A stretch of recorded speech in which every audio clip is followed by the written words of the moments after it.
sustentabilidade ética de respeito ao quê? A não sermos tomados por uma ética de circunstância. Eu fiquei 4 anos sem poder andar na metade do meu estado. Eu não podia ir em Chapuri, não, porque é o Vale do Acre. Em Cruzeiro do Sul, Rodrigues Alves, Manso Lima, Porto Walter, Feijó, Tarauacá, Cruzeiro do Sul. A metade do Acre eu fiquei 4 anos sem poder ir. E uma vez disseram, a Marina está dentro do avião. O povo foi para a pista queimar pneu, Sheila, para não deixar o avião descer. Mas eu não estava dentro do avião. Foi uma mentira que fizeram, correto? Por quê? Porque eu fui a única senadora contra a fazer uma estrada sem estudo de impacto ambiental, passando por dentro da terra dos índios, das comunidades locais. Todos os senadores e deputados assinaram um documento para desbloquear a estrada que estava sendo feita da pior forma possível, sem licitação, sem nada. O Ministério Público embargou. Eles disseram que quem embargou foi a Marina. Eu fiquei 4 anos sem poder andar.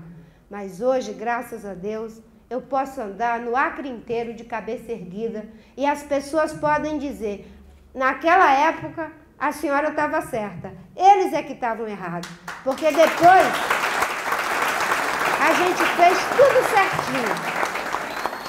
Não pode ser política de curto prazo para alongar o prazo dos políticos. Isso é ética de circunstâncias. A gente tem que ter política de longo prazo no nosso curto prazo político. O prazo de um político é 8 anos, se ele for reeleito. Agora, as políticas para melhorar a educação é 10, 20 anos, 30, 40. A política para ter energia limpa, renovável e segura é 30, 40 anos. A política para ter uma agricultura que aumenta a produção por ganho de produtividade são anos. Não é tanto, porque a Embrapa já tem as tecnologias. O Brasil está mudando o Código Florestal para aumentar a produção por expansão predatória da fronteira agrícola, Sheila. Mas nós temos tecnologia que nos asseguram dobrar a nossa produção sem derrubar uma árvore. Basta implementar as novas tecnologias. Mas isso é política de médio e longo prazo. E cada político tem que estar comprometido. Por que é a Alemanha que está dando lição de moral na Europa na crise econômica? Porque os alemães, eles têm um plano. Não importa se são os sociais-democratas, se são os conservadores, eles perseguem o plano, muda alguma coisinha assim, mas o plano essencial é mantido. Porque o plano foi feito, pensado, aprovado pela sociedade. Política de longo prazo no nosso curto prazo político e não política de curto prazo para alongar o prazo do político. Faz o que precisa fazer para ganhar a próxima eleição. Não podemos ser presos da lógica de fazer as coisas só para ganhar a próxima eleição. Nós temos que fazer as coisas para as próximas gerações e as próximas e as próximas. É uma corrida de 4x4. Se ele ganhar, vai fazer o melhor de si no período que for a sua prefeitura, depois passa o bastão para outro. Mas se vocês fizerem um plano da Londrina sustentável e botar na parede os partidos, os candidatos, olha, daqui para frente esse plano tem que ter continuidade, não importa quem ganhar, faz a diferença. Dizem que sábios são os que aprendem com os erros dos outros. Estúpidos são os que não aprendem nem com seus próprios erros. Então, nós não precisamos ser estúpidos. Vamos olhar para os erros deles e aprender com eles.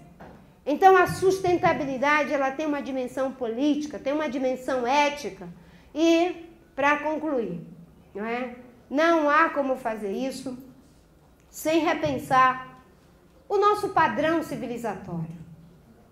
Nós temos que pensar o que nós queremos ser como raça humana, o que nós queremos ser como humanidade.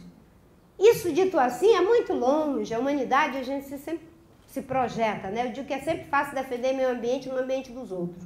Difícil é defender meio ambiente no ambiente da gente, na sua empresa, né? Na sua casa, na sua repartição, na sua prefeitura, enfim, no fundo do seu quintal que fica na beira do vale, enfim. É muito fácil defender meio ambiente no ambiente dos outros. E é muito fácil se preocupar com a humanidade, com o planeta. Mas a preocupação com a humanidade e o planeta aqui, na cidade de Londrina, é tendo a Londrina sustentável, com esses valores, com esses princípios. É assim que a gente dá a contribuição da gente para a humanidade, nos preocupando com o meio ambiente, com a melhoria da vida no ambiente da gente, não é? Que é o lugar aonde a gente vive. Eu sempre digo que nós, se quisermos mudar esse mundo, vamos ter que nos reencontrar com a nossa infância civilizatória. A humanidade caminhou até bem pouco tempo, Sheida, orientado pelo ideal do ser. O que é o ideal do fazer? O mercantilismo tem quantos anos? Aí os professores de história, não é?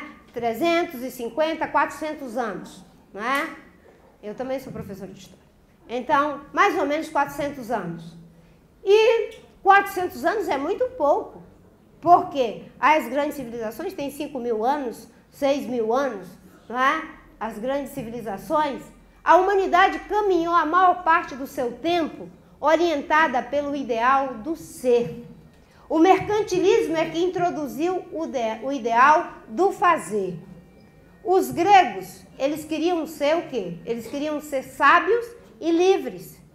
Os romanos, eles queriam ser o quê? Eles queriam ser grandes e fortes. Na Idade Média, as pessoas queriam ser santas. Até que veio o mercantilismo e tirou tudo que era ser pelo ideal do fazer. Então, o fazer filosofia, o ser filósofo virou fazer filosofia. O ser cientista virou fazer ciência. O ser artesão virou fazer artefato. E, para resumir a história, no Brasil, em pleno século XXI, a relação amorosa entre duas pessoas virou o quê? Fazer amor. É fazer, fazer, fazer, fazer. E quando a gente faz, é preciso ter um lugar para tanta coisa que a gente faz. E então se criou um buraco negro chamado consumo. As pessoas têm que fazer e consumir. E para você parecer que é bom, para você parecer que é próspero, para você pertencer, você tem que consumir e fazer. E quando você não pode fazer e não pode consumir, você tem que parecer que faz e parecer que consome. Então a gente vive num mundo virtual e as pessoas estão enlouquecendo, porque nem todo mundo pode fazer, nem todo mundo pode ter, mas nós substituímos o ideal do ser pelo fazer, pelo ter. E nós vamos precisar nos reencontrar com a nossa infância civilizatória. Essa crise civilizatória exige de nós esse esforço. O que queremos ser como raça humana. E, como raça humana, nós sabemos que tem limite para todo mundo ter um carro, todo mundo ter um avião, todo mundo ter um monte de coisa, senão precisaria de 5 planetas. Se todo mundo virar um europeu, um japonês e um americano, com o mesmo consumo que eles têm, precisa de 5 planetas, nós só temos um. Mas se há limites para ter, não há limites para ser. E nós vamos ter que deslocar a nossa felicidade, a nossa visão de prosperidade para uma outra direção, a direção do ser. Não há limites para ser mais generoso, não há limites para ser mais erudito, não há limites para ser mais criativo, não há limites para conhecer mais, doutor, sobre como é que a gente salva a vida das crianças, a vida das mulheres. E com o básico, com uma vida digna. Para que a gente quer ser todo milionário? Não precisa. Tudo que nós queremos é uma vida digna. E ilimitadamente podermos ser mais generosos, mais colaborativos, mais criativos, mais eruditos, mais espiritualizados, os que creem, certo? Isso é a dimensão da sustentabilidade, não como uma maneira de fazer, mas como uma maneira de ser. Então eu estou aqui, eu saí, concluindo que eu já tenho que ir correr para o meu avião. Eu tenho 4 qualidades que me fazem falar pouco. Sou mulher, sou latino-americana, sou professora e sou política. Então, o jeito tem que puxar aqui no meu paletó. Mas é o seguinte, eu comecei pelo estado do Amapá, depois eu fui para BH, lá em Minas Gerais, depois eu fui para Maceió, de Maceió eu fui para São Luís, de São Luís fui para Ceará, de Ceará eu fui para São Paulo eu fui para o Rio Grande do Sul fui para Brasília, e ontem eu cheguei aqui, agora eu vou lá para Curitiba, e de lá vou lá para São José dos Pinhais, depois eu vou para Brasília, depois eu vou para o Acre. É uma cruzada, né? Porque eu acredito profundamente nesses ideais que eu estou dizendo.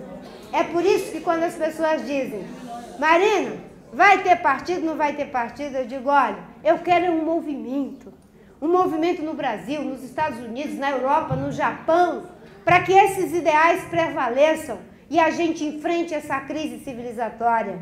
E a contribuição que a gente pode dar para a crise no momento da eleição é elegendo aqueles que estão comprometidos com esses ideais, com essa comunidade de pensamento. E é por isso que estou aqui, né, com o meu amigo Sheida, que eu conheço, que não é só palavras, quando ele diz sustentabilidade, ele sabe o que ele está dizendo. Então, meus amigos e amigas, eu não sei se deu para contribuir, mas era isso que eu queria deixar como mensagem, que a gente esteja como uma comunidade de pensamento que envolve a todos. Tem um versículo na Bíblia que diz que um dia o cordeiro e o lobo deitariam na mesma cama. Eu acho isso muito contraditório. Mas eu entendo que essa crise ambiental é possibilitadora de tudo isso. Por acaso, os países ricos precisam de terra fértil, água potável e ar puro? Os países pobres também. Os empresários precisam e sem terra também. Os jovens precisam, os velhos também. É isso que nos coloca no mesmo espaço, no berço da mãe natureza, que nos faz reencontrar naquilo que nos é comum, na nossa condição humana. Muito obrigada.